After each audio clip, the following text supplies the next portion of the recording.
Cotisation foncière des entreprises et taxes d'habitation, est-ce normal de payer les deux?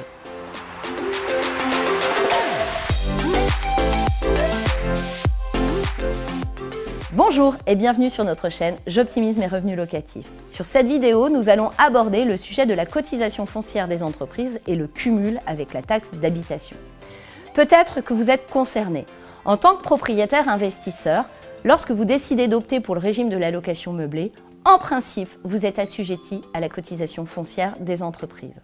Ce montant est autour des 250 €. Il dépend de plusieurs facteurs, de la valeur locative de votre bien immobilier, mais également du chiffre d'affaires que vous générez. Dans certains cas, vous pouvez être exonéré, soit sur délibération du conseil municipal, soit parce que vous avez un chiffre d'affaires inférieur à 5 000 €, et dans certains autres cas. Mais la question qu'on peut se poser, c'est lorsqu'on paye cette cotisation foncière des entreprises, est-il normal de payer une taxe d'habitation par ailleurs?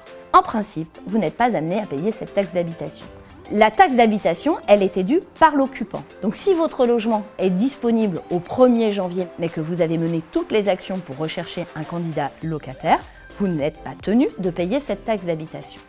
Par ailleurs, s'il s'agit de votre résidence secondaire, il se peut que l'administration fiscale considère que vous avez une jouissance personnelle de votre bien. Dans ce cas-là, il est tout à fait normal d'être amené à payer et taxe d'habitation et CFE puisque vous en avez un usage privatif. En revanche, s'il s'agit d'une location saisonnière pour laquelle vous cherchez à le louer toute l'année, la taxe d'habitation ne devrait pas être due. Si vous êtes concerné, si vous avez payé cette taxe d'habitation, vous avez peut-être la possibilité de réaliser une demande de dégrèvement auprès de l'administration fiscale en justifiant votre calendrier de mise à disposition pour louer votre bien immobilier, de justifier les éléments et peut-être vous faire accompagner par un avocat pour cette demande de dégrèvement. Vous l'avez compris, la taxe d'habitation, elle est en principe due par l'occupant.